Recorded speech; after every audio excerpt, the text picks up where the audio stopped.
welcome to another episode of the Banking Matters podcast. I'm your host, Amanda Matson, and joining me today is John Waldman. John is co-founder and president of SBS Cybersecurity and the SBS Institute. Over the past 20 years, John has helped hundreds of organizations identify and understand cybersecurity risks, allowing them to make better and more informed business decisions. He's passionate about cybersecurity training and education, which led him to be a driving force in the development of the SBS Institute. The Institute is designed to serve the banking industry and provides industry-specific cyber education. It's actually grown to include 10 certification courses and holds state association partnerships in 30 states. John maintains certification including CISA, CRISC, and CDPSE. He also has a Bachelor's of Science in Computer Information Systems and a Master of Science in Information Assurance, with an emphasis in banking and finance security from Dakota State University. John, welcome. Thanks for taking the time to chat with me today. Absolutely. Thanks for having me on the podcast, Amanda. I am pumped to be here. Great. So, cybersecurity, we're very excited because it's a hot topic in financial institutions, and the threat just kind of continues to grow as AI and other technologies continue to advance. So, hope we can chat a little bit about today about your feelings on the biggest threats to banks and how we can kind of overcome some of those. Yeah, absolutely. And you're right. It has been a big topic for a while. We've been doing this whole cybersecurity thing for 20 years now, which is pretty crazy to even say out loud. Some days it feels like all of 20 years, and some days I didn't think that I could be doing anything for 20 years. But it's definitely something that affects all organizations, banks especially included. I was actually just talking with a group of technology and cybersecurity folks from kind of the whole state of South Dakota this morning, what we call the Cybersecurity Council, and they asked me to talk about vendor management, which is another big issue for banks. And so it's, most of those folks aren't even in regulated industries, but they're getting more concerned about things like supply chain and vendor issues. And some of them are more physical related than otherwise, but there's a big element of cybersecurity related to vendor management and the business partners that we choose, the third parties, the service providers, those types of things. So, just to take your question, kind of macro, big picture threats, one of the biggest hot topics today is obviously AI, and that integrates into the world of cybersecurity. So we'll take a look at it from that lens here real quick, and then maybe even go more broad if you want to talk a little bit more about, how we feel about AI. But from specifically a cybersecurity perspective, AI is changing the game. Mm-hmm. In particularly, we used to be able to filter a pretty significant percentage of junk out of the way just because it was coming from a source where perhaps English was not the first language, right? So you get a phishing email, you get a phone call, and you could tell that this person was not with the IRS, nor were they having a good reason to ask you to buy iTunes gift cards, as an example, right? Those scams still exist, and they actually target certain folks because that's their demographic. Their target market, if you look at it from a business perspective, are folks that are not going to ask questions. So they don't really care if you hang up. They might swear at you for fun, but they don't really, if you are suspicious, then you're not their target. They want folks that are more gullible and more naive. Sure. But folks that are targeting organizations before, you might have a questionable email, as an example. Now that email is going to be written to sound exactly like somebody in your industry, somebody maybe even from your organization. It might even take on the voice, literally or metaphorically, of your president or CEO or chief financial officer, whatever the case is.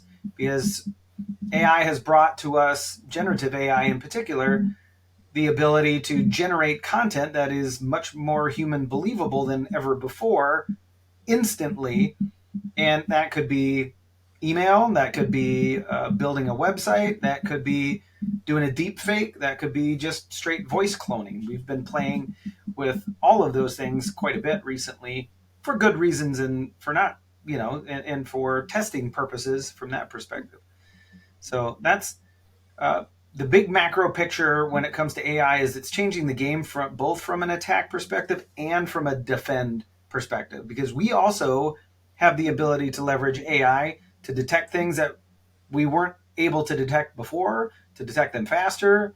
And now with agentic AI becoming more of a focus and a realistic thing where AI isn't just generating stuff and saying, here, check this out.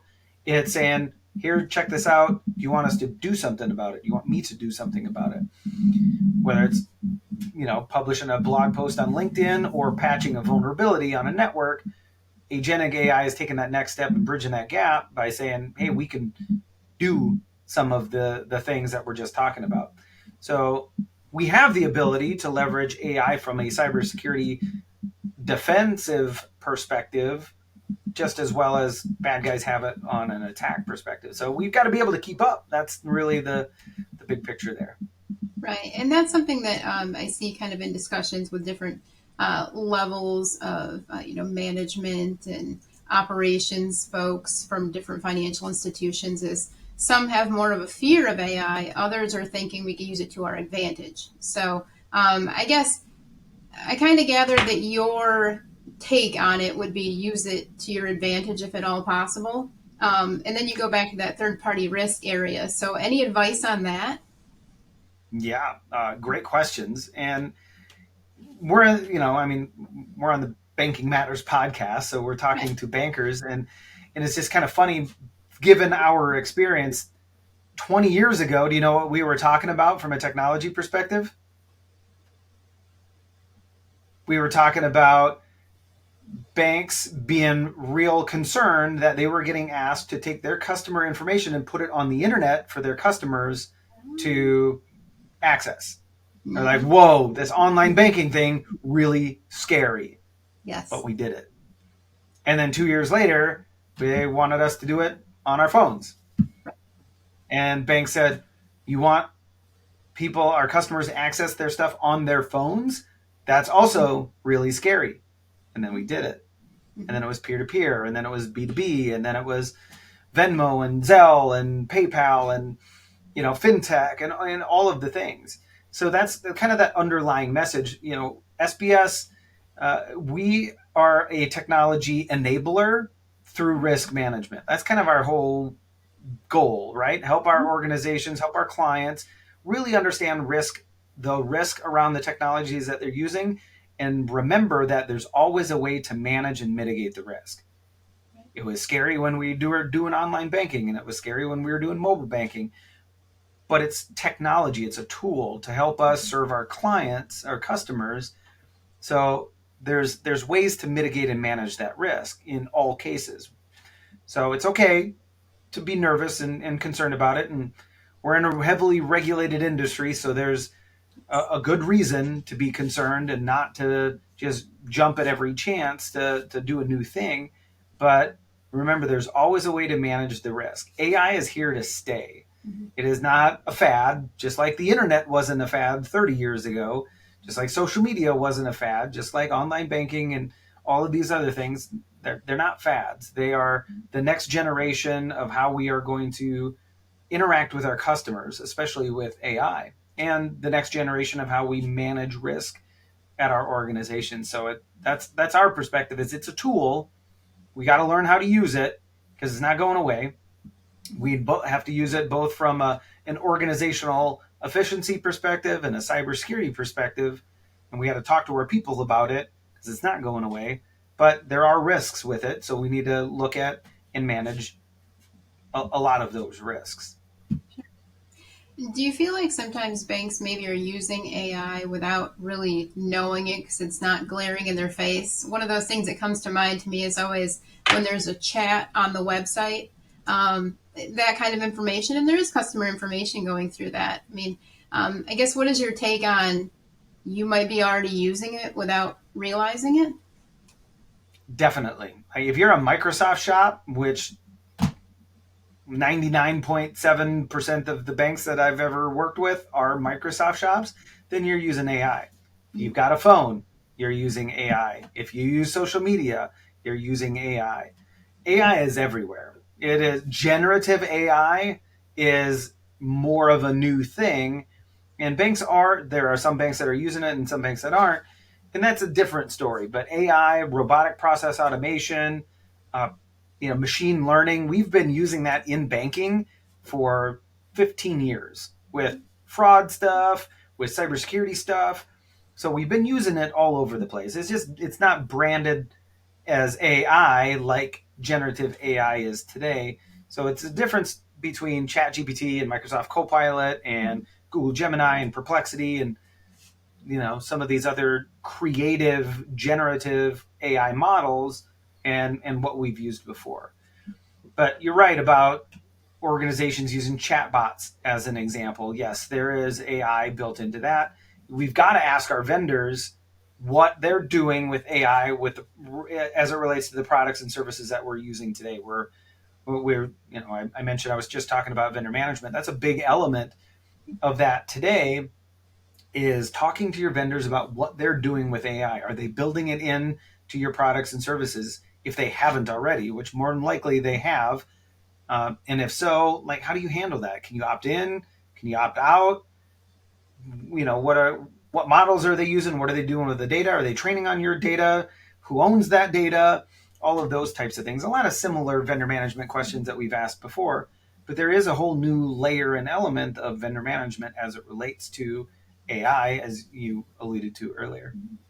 And that's another question I have. Vendor management is, of course, always another hot topic. And when it comes to agreements with certain software providers, or like you say, Microsoft or whoever it might be, are they starting to build things in that banks should be paying more attention to? I guess as far as liabilities, or I guess what have you seen, or do you have any examples of, have you looked at that kind of thing for different banks? Yes. A great example is the difference between something like Microsoft Copilot and DeepSeek. Since we're kind of on the AI kick and the vendor management kick, you've, I'm sure, heard of DeepSeek, which is this ultra cheap, ultra fast AI model, generative AI model from China. Well, Mm-hmm. if you look at what the contracts state and the terms and conditions, it actually allows I can't remember the name of the organization behind DeepSeek, but it allows that Chinese company to access information that you would be shocked that they're requesting from any device that touches where you're using DeepSeek, right? So it's not just the typical things, and we've been giving our information away for 15 years since social media came out. Remember, if you're not paying for it, you are paying for it. You are the product, not the software, right? Mm-hmm. So the Yeah. company is using your data, like Google or Facebook, Meta, whatever you want to call it, Instagram, any of the social platforms. If you're not paying for it, you are with your data, not with your money. Right. So, if you got DeepSeek on your phone, or if you leverage DeepSeek on a laptop, or hopefully not a work computer, as an example, because there's a massive risk in that, it's gathering not just your user ID and what you're inputting into the model, but any information that I can collect around the device that you're using in fingerprinting that device. So make, model, what's it registered to, what's the IP address, what network is it connected to, what's the Wi-Fi, not password, but the Wi-Fi SSID, like what's happening, what other devices are on this network. So it could be, you start talking like that and you start talking like my hacker team, our network security engineers, and what they're doing to probe a network, right? So it's pretty concerning, the type of information that's gathering. Versus if you look at Microsoft Copilot as an example, most organizations, as we just talked about, are probably Microsoft shops already, and they already trust Microsoft. To what extent? And maybe that is um, forced trust from that perspective. Not sure, but you do. You have Yes. documentation. You trust them with your email. You trust them with You're your familiar files. with them, You're right? familiar with them. You have agreements, written agreements with them. And Microsoft is pretty transparent. This is not a commercial for Microsoft or saying Microsoft is infallible. They're not, but they're pretty transparent with what they do, what their privacy and security models are around Copilot, the ability to flip between the work and the web version and the permissioning that happens there, logging and monitoring that occurs. We're going to be doing a webinar on how to deploy Copilot for financial institutions here coming up in a couple months. For that very reason, because a lot of our clients are saying, "Hey, what do we do about this?" Because Microsoft is tenacious about getting us to use Copilot. And it's built into every product they have. It's built into Yes. Teams and Word and Excel and PowerPoint and OneDrive and It's everywhere. built into my keyboard that I just received. There's a button. You got it. Yeah, there's a Yes. button now for on new Microsoft devices. You're 100% right.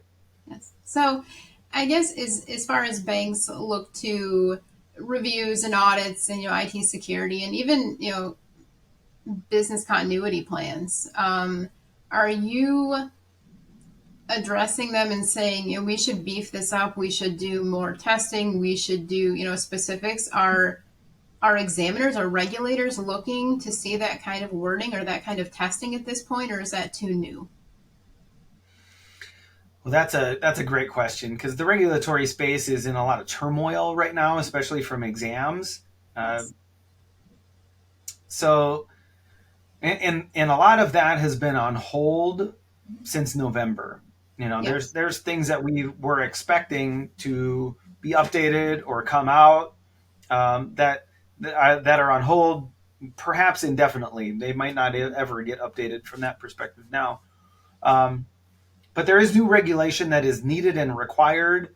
The FFIEC AIO, which is Architecture, Infrastructure, and Operations booklet, touches on AI and touches on some of these modern technologies, but uh, our regulatory landscape right now is not what I would call extremely modern. Um, so, I mean, there's discussions that are happening in the marketplace through FSISAC, through other areas, through information sharing groups. Um, but I think it really comes down to the process involved if you're using modern technologies. It's going to be similar if you are a banking as a service or a fintech type organization institution from that perspective, right? Like how are you going about doing this?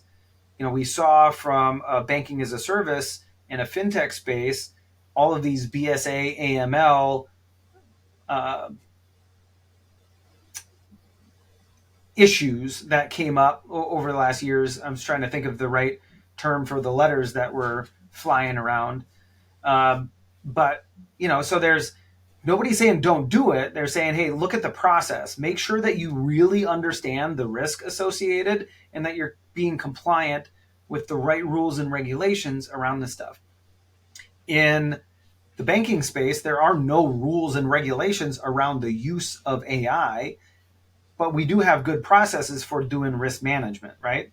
What does Sure. your IT risk assessment say? What does your vendor risk assessment and your vendor management processes say? What do your business continuity processes say? The more reliant that you get on some of these things, the more risk is exposed, your organization's exposed to from a potential downside perspective. So know who you're doing business with, know what they're saying, know what the risks are, and be able to manage them accordingly.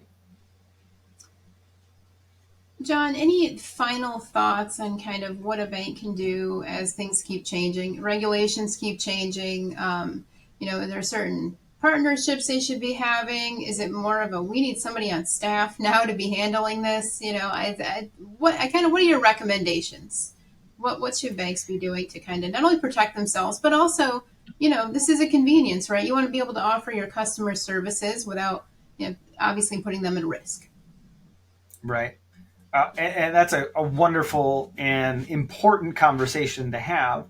A couple key messages, a couple key things to think about that we like to remind our banks of is number one, it's a consumer centric market today, right? So you've got to be able to provide the products and services that your customers are looking for, because anybody can go sign up for a new bank account anywhere else in 10 minutes, tops, Right. max.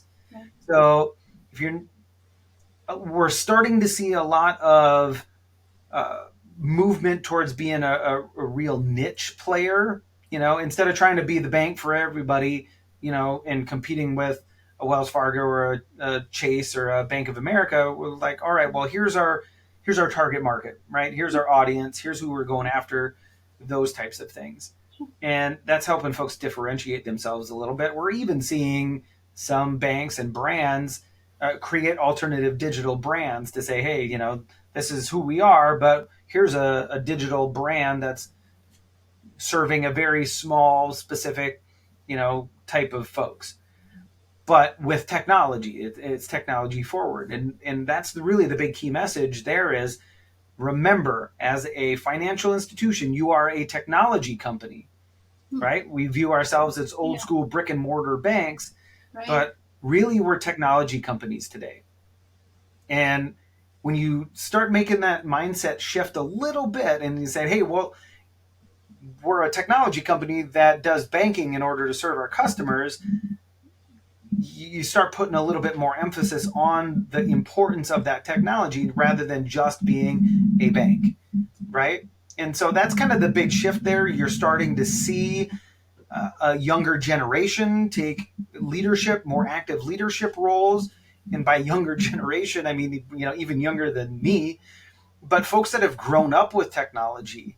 And you're starting to see change at the board of directors level, folks getting asked to join boards of directors that have technology experience and background, because that is an important voice to have at the table to understand the stuff, at least on the macro. And and remember, like, that's the idea, is to serve the customer, right? So how do we best serve the customer through the use of technology, and how do we keep that safe? Because I would argue that having good cybersecurity is the best customer service that you could have. Not losing your customers' data, not being exposed to a breach, saves you money and saves your customers money. Absolutely. John, I appreciate it very much. Thank you. I know you're a busy man, so thanks for taking the time out of your day to chat with us and give us a little bit of insight on all of these changes that are happening in the world of technology as they continue. It never stops. That Absolutely. And if there's anything that we could do to help anybody, be some of that expert, provide some of that expertise, that's our go-to. So we're more than happy to help. excellent. Thank you so much. That Thanks for concludes having me on, man. that concludes this episode of our Banking Matters podcast. John, thank you so much, and please tune in again next time.